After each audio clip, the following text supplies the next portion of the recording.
Sejam bem-vindos ao programa Palestra na Fraternal. Hoje estamos recebendo o palestrante Paulo Perpétuo, com o tema Sede Perfeitos. Rádio e TV Fraternal, sempre em sintonia com você.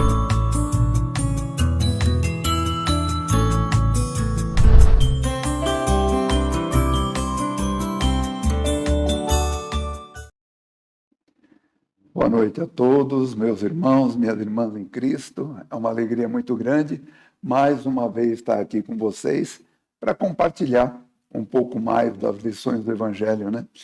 Hoje passaram para a gente aqui falar sobre um tema bastante oportuno para todos nós, sede perfeito.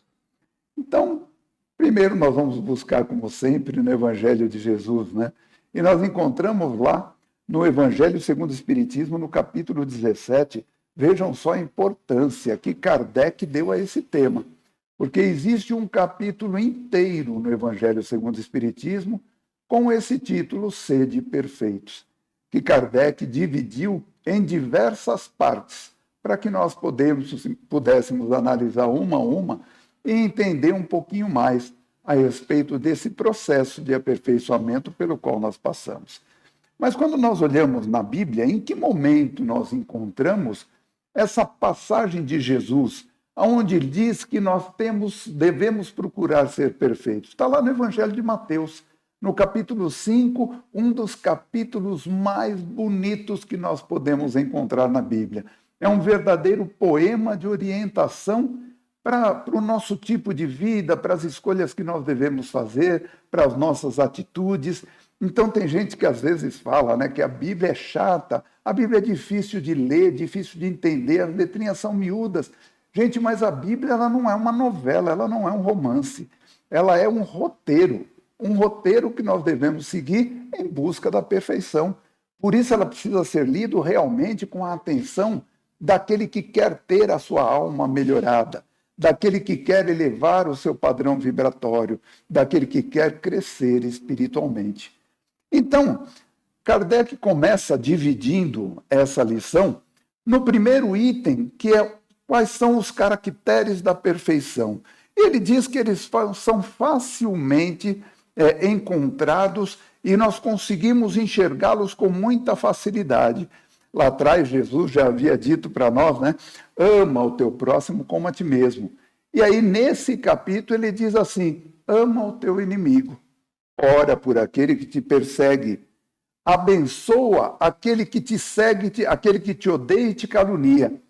Porque assim, aí ele coloca um assim, né? Pelo menos depois de amar o nosso inimigo, sereis reconhecido como filhos de vosso Pai que está nos céus. Então, é nesse momento que nós percebemos, se somos herdeiros do Pai, somos herdeiros também espiritualmente. Devemos nos comportar como Deus gostaria que nós nos comportássemos. Então, para que sejamos reconhecidos como filho desse Pai amantíssimo, Jesus continua e diz assim, pois então, sede vós perfeitos, como o vosso Pai que está nos céus também o é. Então, os caracteres da perfeição são esses. Nós precisamos amar os nossos inimigos e não só aqueles que nos amam. Nós precisamos aprender a perdoar aqueles que nos odeiam e nos perseguem. Nós precisamos aprender a ser humildes ao ponto de pedir ao Pai que abençoe aqueles que nos caluniam. E esse é o caminho que nós vamos buscando passo a passo para que nós possamos chegar à perfeição. Porque, segundo o nosso Evangelho, ele diz que a essência da perfeição está na caridade. E a caridade o que é? Além de nos doarmos uns pelos outros, além de abandonarmos o nosso personalismo, a caridade é quando nós colocamos o orgulho do lado e olhamos para os nossos irmãos como se eles fossem as pessoas mais importantes do universo. Diz lá na parte que fala do homem de bem, que o homem de bem, ele ama a Deus mais do que a criatura e ama a criatura mais do que a si próprio, porque ele coloca o seu personalismo em segundo plano. Ele sabe que é através do auxílio ao próximo que ele cresce espiritualmente. Ele sabe que as coisas da matéria são para ser usadas e não amadas como nós deveríamos amar as pessoas. As pessoas, sim, precisam ser amadas por nós. Então, usemos as coisas e amemos as pessoas. Porque fazer o contrário, gente, acaba dando um problemão na nossa existência. Paulo de Tarso diz que o verdadeiro homem de bem, ele enxerga primeiro as necessidades do seu irmão. Ele não se preocupa com aquilo que acontece no seu dia a dia, a não ser no momento de fazer o inventário moral. E quando ele pensa assim, será que eu fiz hoje todo o bem que eu podia pelo meu próximo e por mim mesmo? Será que eu coloquei as necessidades verdadeiras à frente das paixões terrenas? Essa é uma verdadeira preocupação do homem de bem, que Jesus coloca para nós como sendo o verdadeiro espírito do amor que existe dentro de cada um de nós. Porque nós precisamos ser felizes com aquilo que nós temos. Nós precisamos ser felizes com aquilo que nós necessitamos. Por isso que Jesus era tão direto, né? Buscai primeiro o reino dos céus e sua justiça, e tudo mais vos será dado por acréscimo. Mas para que nós busquemos o reino dos céus, precisamos nos esquecer, de vez em quando, das coisas da matéria. Então, olhando para frente, nós sabemos que existe um objetivo que todos nós devemos ter em mente, que é a perfeição, não a perfeição absoluta como o nosso Pai que está no céu, porque essa nós não atingiremos, senão nós tomaríamos o lugar de Deus, tiraríamos de Deus uma das suas maiores propriedades, que é a unicidade. Deus é único, não existe ninguém igual a Ele, mas nós podemos sim buscar uma perfeição relativa, uma perfeição que nos mostre que estamos exercitando o direito de cumprir com o nosso dever. Lá no capítulo que ele fala do dever, aqui nesse capítulo mesmo, Sede Perfeitos, ele fala que o dever é uma das coisas mais difíceis de se colocar em prática, porque o dever é antagônico aos nossos desejos e às coisas da matéria. Por quê? Porque as coisas da matéria, o que nós vemos, nós queremos. O que nós tocamos, nós queremos. O que nós sentimos, o sabor, o aroma. Então, isso são as coisas que as paixões dizem para nós que são boas, porque os nossos 5 sentidos pensam dessa maneira, sentem dessa maneira. Mas e as coisas do espírito? Como é que eu consigo enxergar? Como é que eu consigo sentir as coisas do espírito? Só fazendo aquela viagem interior, silenciando o meu coração, entrando, como diz Jesus, no meu quarto íntimo, fechando a porta e de joelhos pedindo ao Pai, que tudo ouve em silêncio e nos responde depois publicamente. Mas esse é um exercício que precisa ser constante. Ele fala para nós que como é que se reconhece o verdadeiro espírita? E primeiro que ele diz que o verdadeiro espírita e o verdadeiro cristão são a mesma pessoa.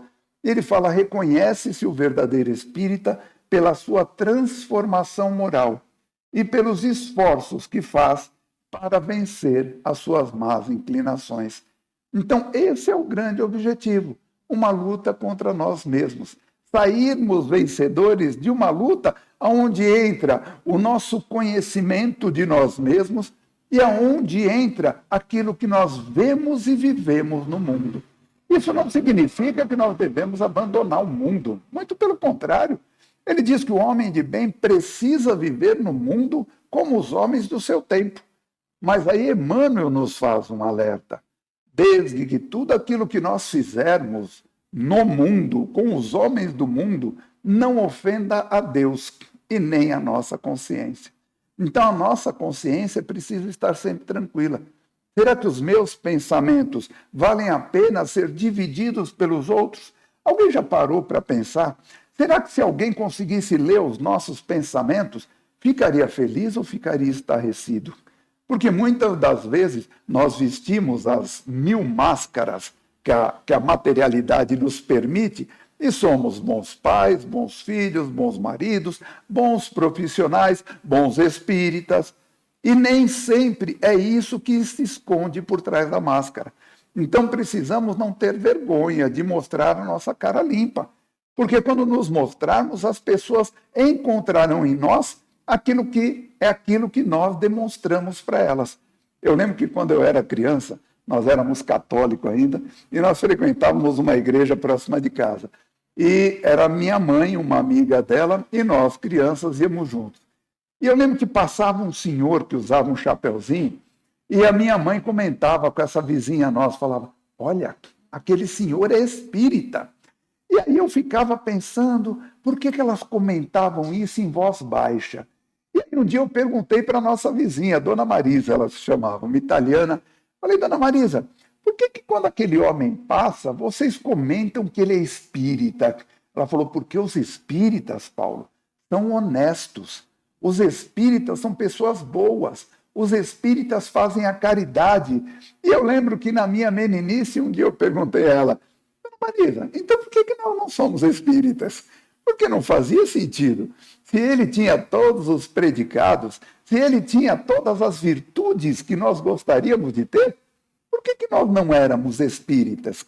Então é assim que nós devemos nos portar. Não importa a religião que abraçamos, mas o que importa é que a gente siga os ensinamentos de Jesus para e passo, aplicando sempre o quê? A lei de justiça, amor e caridade. Nessa lei de justiça, amor e caridade, lá no Evangelho segundo o Espiritismo, aliás, no Livro dos Espíritos, questão 886, eles perguntam assim, o que é a verdadeira caridade? Como Jesus a entendia? E a resposta dos Espíritos é muito sucinta. Benevolência para com todos, indulgência para com os erros alheios, perdão das ofensas. Isso não é o mesmo que dizer que quem consegue fazer isso é um homem de bem? É uma criatura que já consegue amar antes o seu próximo do que a si mesmo, consegue olhar para frente e enxergar a dor daquele que se encontra no seu caminho, consegue secar mais lágrimas do que aquelas que ele faz derramar. Então, isso que nós temos que ter, sermos benevolentes, pensarmos o bem, desejarmos o bem para todas as pessoas que nos rodeiam, sabe? Indulgentes para com os erros alheios. Se queremos buscar a perfeição, a indulgência faz parte de tudo isso. Porque o que é ser indulgente? É reconhecer que o erro do outro nada mais é do que um escorregão daquele que ainda não aprendeu tudo que vai ter para aprender. Tudo que terá para aprender em todas as suas existências. Então é assim que nós precisamos entender. E perdão das ofensas. Perdoar a todos aqueles que, por ignorância, ainda não conseguem dizer aos outros apenas coisas boas, não conseguem fazer pelos outros apenas coisas boas. Diz aí um primeiro-ministro de 1800 e pouco, lá da Inglaterra, ele fala assim, conhecer a própria ignorância é o primeiro passo rumo à sabedoria. Conseguem entender uma coisa dessa? É como se nós, conhecendo a nossa doença, reconhecendo as doenças que nós carregamos, seja o primeiro passo para a nossa cura. Então é isso que nós precisamos buscar, sermos caridosos para com todos, ver em todos os homens os nossos irmãos. Tem até um livro que um homem que teve a sua filha assassinada, ele conversa com Deus. E num determinado momento diz a ele, olha, você precisa perdoar o assassino da sua filha. Ele fala, não, perdoar não, de maneira nenhuma. Como que eu tenho que perdoá-lo? E Deus responde para ele, não é porque você não o ama, que eu não o ame. Então, se nós tivermos isso dentro do nosso coração, todos os seres, todos os espíritos criados são de Deus, todos os espíritos são amados por Deus. Está lá no nosso Evangelho, Deus faz nascer o sol sobre bons e sobre maus, faz descer a chuva sobre justos e sobre os injustos. Então, quem somos nós para questionar o amor do Pai sobre quem quer que seja? É que nós, quando falamos em justiça, ainda falamos de uma maneira material. Mas a justiça que normalmente a gente quer, que a gente espera, ela está muito mais para a vingança do que para a justiça. E isso nos afasta da perfeição. Amar o nosso próximo com todos os defeitos que ele tem, respeitar as escolhas alheias, permitir que cada um faça as suas próprias escolhas, sabe? Isso começa a demonstrar o quanto nós estamos crescendo espiritualmente. Nós não podemos nos esquecer que, como as escolhas são individuais, alguns levarão mais tempo para conhecer essa verdade bendita que Jesus sempre pregou. conhecereis a verdade e a verdade vos libertará. Alguns parece que nasceram com a verdade impressa no seu coração e nunca a esqueceram. Então crescem rapidamente, entendem rapidamente todos os ensinamentos de Jesus, sabem respeitar o seu próximo.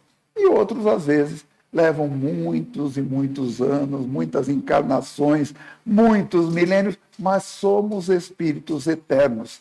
Temos a eternidade e as oportunidades vão aparecendo diante de cada nova encarnação que nós temos. Algumas pessoas pensam que nós temos muitas vidas. Não, nós temos uma única vida. O espírito é criado simples e ignorante.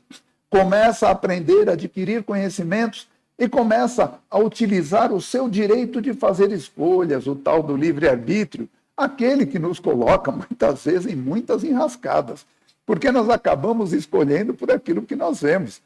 Só que, entre uma encarnação e outra, nós temos diversos personagens, nós temos diversas existências, mas somos espíritos que têm uma única vida.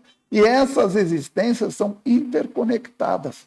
Sabe, tudo que nós somos hoje é resultado do que fomos ontem. Tudo que nós somos hoje são resgates que nós tivemos das vidas anteriores. Então nós temos diversos tipos de encarnação, nós temos as encarnações probatórias, aquela que nós chegamos aqui para sermos provados. Essa, normalmente, é o próprio espírito quem escolhe.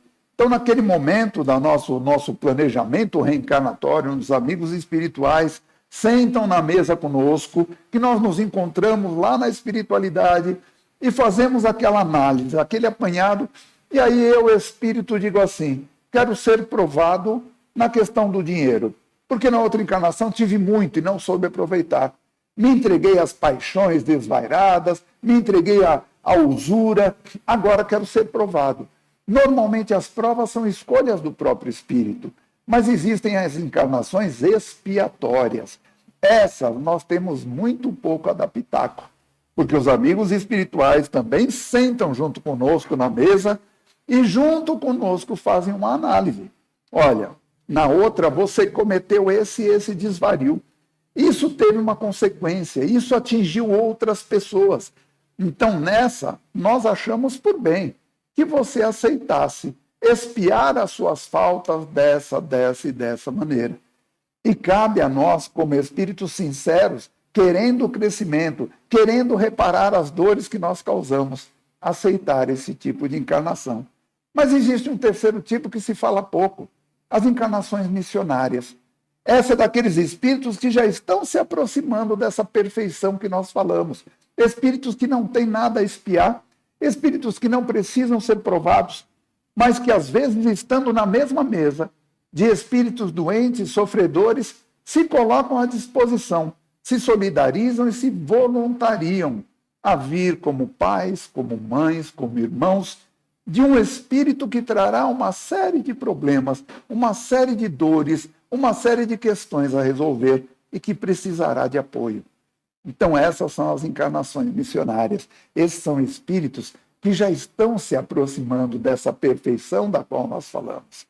Paulo de Tarso nos diz que nós precisamos nos subjulgar a Deus, mas não por medo do castigo que possamos receber, mas pela consciência.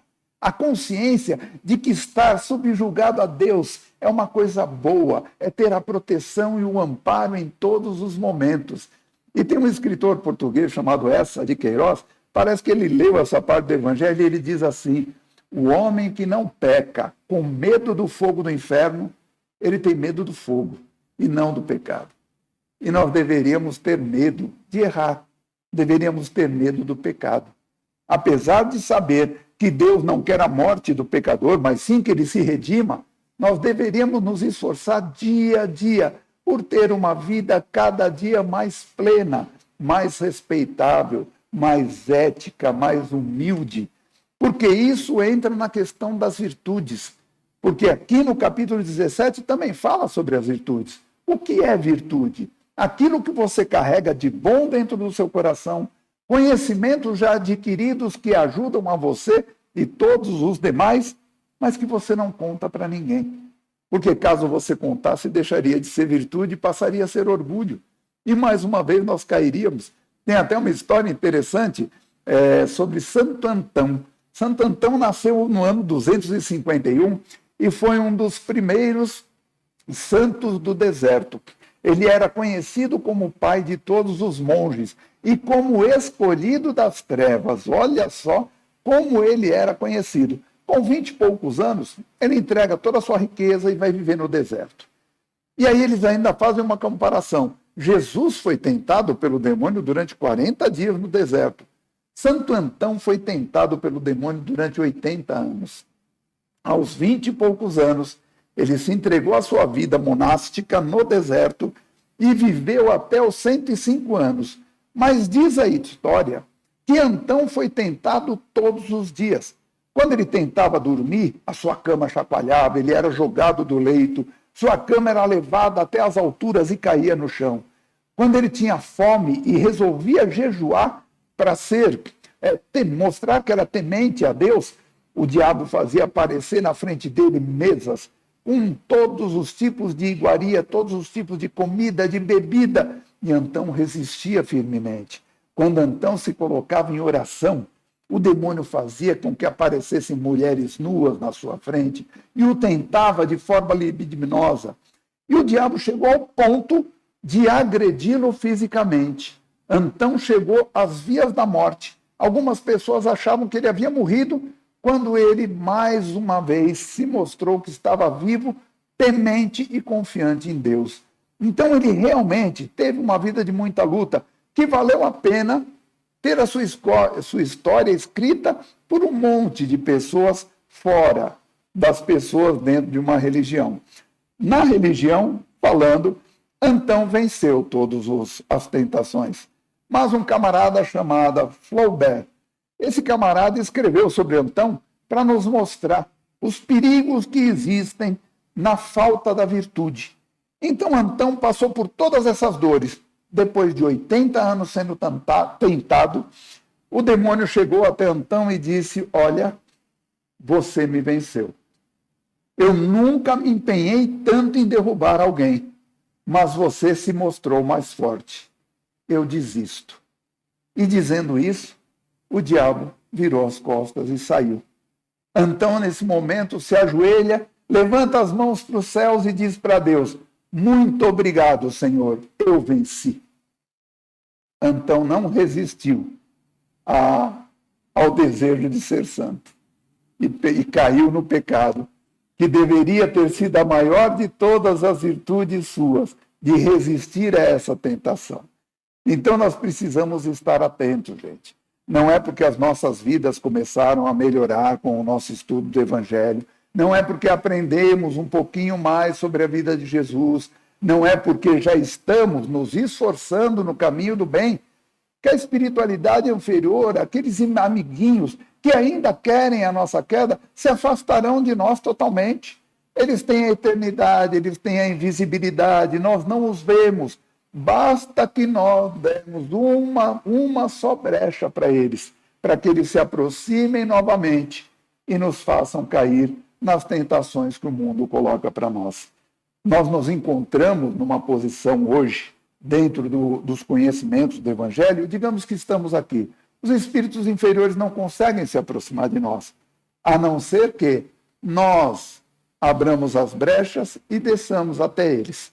Eles não conseguem subir ainda, porque ainda são espíritos ignorantes que ainda não buscaram conhecimento como deveriam buscar. Então é necessário que a gente siga os conselhos de Paulo e nos sujeitemos a Deus, para que possamos, assim, cumprir com os nossos deveres de homem de bem, para que possamos, assim, ser reconhecidos como aqueles que já fazem todo o esforço diariamente para se tornarem melhor.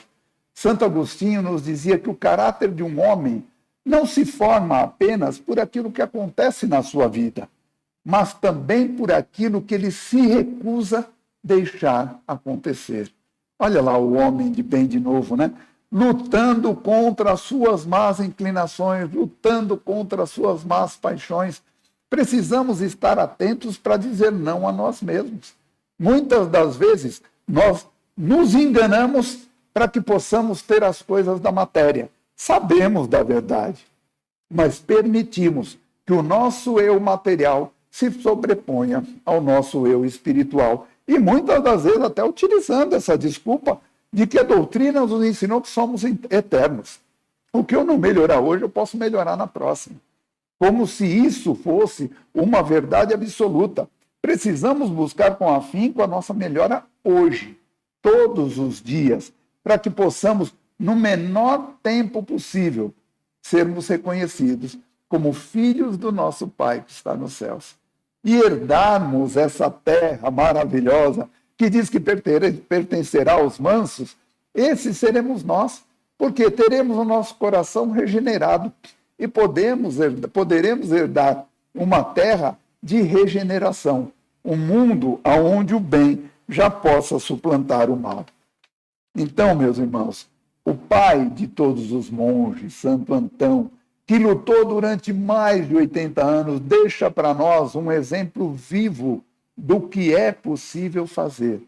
A gente não fala sobre dificuldades, a gente fala sobre aquilo que nós precisamos fazer todos os dias.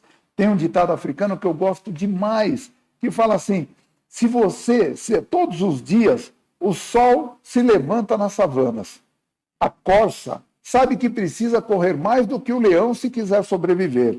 E o leão sabe que precisa correr mais do que a corça se quiser se alimentar. Portanto, seja você corça ou leão, quando o sol nascer, corra. É isso que nós temos que fazer. Todos os dias, reescrever a nossa história. Ontem foi um dia bom, vamos repeti-lo melhorando mais alguma coisinha. Vamos ser um pouquinho melhores ainda no dia de hoje. Não vamos nos dar por satisfeitos. Sabe, o mundo pertence àquele que continua insatisfeito, mas a insatisfação de que sabe que pode fazer melhor. É diferente de ingratidão. Sejamos gratos todos os dias por tudo aquilo que temos, mas não nos damos por satisfeitos. Vamos tentar sempre melhorar um pouquinho mais. Todos os dias colocar mais um tijolinho nessa nossa parede espiritual, porque somos nós construindo a nossa morada nos céus, ou somos nós construindo a nossa masmorra, num lugar onde teremos, como diz no Evangelho, choro e ranger de dentes, onde a tristeza ainda imperará, porque nós vamos perceber o quê? Que poderíamos ter feito mais, mas nos contentamos em fazer apenas o suficiente. E o suficiente não deve ser motivo de contentamento. Devemos estar felizes por termos o suficiente, mas não por termos feito apenas o suficiente. Hoje eu sou apenas um, mas ainda sou um. Hoje eu não posso fazer tudo, mas eu posso fazer muito. Esses dias eu recebi um negócio pela internet, uma figurinha, e ela dizia assim: eu não posso fazer todo o bem que o mundo precisa, mas o mundo precisa de todo o bem que eu possa fazer.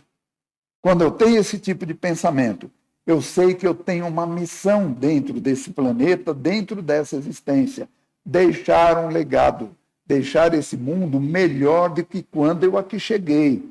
Deixar um legado para gerações futuras, deixar um exemplo, deixar algum ensinamento, sabe? Cuidar para que os meus pensamentos sejam sempre os melhores pensamentos, porque os nossos pensamentos se tornam palavras, que se tornam ações, e as nossas ações se tornam pensamentos nos outros. E qual será o tipo de pensamento que nós geramos nos outros? Ao olhar as nossas atitudes, será como aquele senhor de chapeuzinho, que quando nós olhávamos para ele, minha mãe, a amiga dela, comentavam: aquele senhor é espírita, por ser ele bom, educado, gentil, amoroso. Ou será que deixamos alguns pensamentos que as pessoas olham para nós e falam: não, eu não quero isso para mim, ou pior ainda, ao verem os nossos maus exemplos, por sermos nós, pessoas admiradas por elas, resolvam fazer igual e compliquem a sua própria existência. E aí seremos nós, de certa forma, responsabilizados pelo mal que fizemos, dando o exemplo de más atitudes, de más escolhas. Então precisamos pensar nisso todos os dias. O homem de bem é aquele que é reconhecido pelo seu crescimento moral. Vamos analisar as nossas atitudes, as nossas escolhas e as nossas palavras. Existem muitas pessoas nos observando.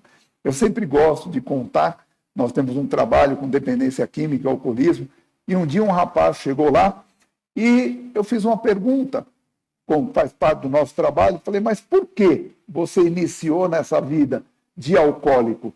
Ele falou, porque o meu pai chegava em casa e eu queria conversar. Ele falava, calma, eu nem cheguei ainda. E aí ele sentava, abria uma cerveja, aí ele tomava um gole da cerveja e fazia assim, E eu olhava para ele e eu pensava, a felicidade está ali dentro daquela garrafa. Existe uma multidão de espíritos encarnados e desencarnados nos observando, esperando quais serão os exemplos que nós teremos para passar para eles, e muitos dos quais vão copiar esses nossos exemplos. Então, quando a gente fala, sede perfeitos, como o vosso Pai, que está nos céus, é perfeito, a gente percebe que ser um homem no mundo é muito diferente de ser um homem do mundo. Viver com os homens desse mundo, como eles vivem hoje, é uma obrigação, é um dever, desde que, como disse Emmanuel, não façamos nada que ofenda a Deus nem a nós mesmos. Que a nossa consciência esteja sempre tranquila, que possamos deitar à noite, colocar a nossa cabeça no travesseiro, conversar com o nosso amigo espiritual que espera por esse momento, para que a gente possa fazer uma análise, uma avaliação dos nossos acertos e também dos nossos erros. É importante que nós saibamos que não somos perfeitos ainda. Estamos apenas buscando essa perfeição. E nessa conversa, a gente tire o melhor proveito para colocar em prática no dia seguinte. Porque quando o sol nascer na savana, o corra significa vá em busca de ser uma pessoa melhor. Olhe para todos aqueles que passam pela sua vida. Tenha respeito e enxergue aquele que caminha ao seu lado na qualidade de pai, filho, esposa, amigo, sabe, colega de trabalho. Como diz nessa lição, entre o superior e o inferior não existe superior e inferior. Porém, numa determinada encarnação, se me encontro na condição de superior, diz que Deus me deu muito mais responsabilidade e há de me perguntar o que fizeste com toda a autoridade que eu te dei. Que prejuízos evitaste? Se a minha condição é do inferior, digamos assim, ele vai pedir a mim o quê? A aceitação. Para que eu aceite, se foi me dado servir, que eu sirva com dignidade, com amor e com alegria. Martin Luther King, em um de seus discursos, ele dizia assim, se você tem que varrer a rua para viver, varra como Michelangelo pintava, como Beethoven compunha e como Shakespeare escrevia. É assim que nós precisamos fazer. Picasso nos deixou um ensinamento que ele falava, algumas pessoas transformam o sol numa simples mancha amarela, mas existem outras que transformam uma simples mancha amarela num sol. Então, que tenhamos esse olhar para o nosso próximo, desejando que todos possam buscar a perfeição, auxiliando a todos através das nossas preces, das nossas orações, das nossas melhores vibrações. Que sejamos hoje melhor que ontem e que sejamos amanhã melhor ainda do que hoje. Tem um ditado que fala assim, viva todos os dias, como se fosse o último dia da sua existência, por 2 motivos. Um dia você acerta, será mesmo o último dia. E o segundo motivo, que esse dia tenha valido a pena, para que você tenha vontade de repeti-lo. É sinal que o seu último dia na existência terrena, neste corpo físico, valeu o suficiente para que você possa chegar na pátria espiritual e se apresentar com aquele galardão copioso que fala na Bíblia, que fala no Evangelho, como um vencedor. Você não venceu ninguém, você não venceu o mundo, mas venceu a si mesmo, as suas paixões, as suas dificuldades e aqueles defeitos de caráter que todos nós carregamos, mas que aos poucos nós vamos burilando e transformando em virtudes. Que Jesus nos abençoe, que Deus possa estar nos nossos lares, com os nossos familiares, e que nós possamos nos encontrar numa nova oportunidade. Fiquem todos com Deus.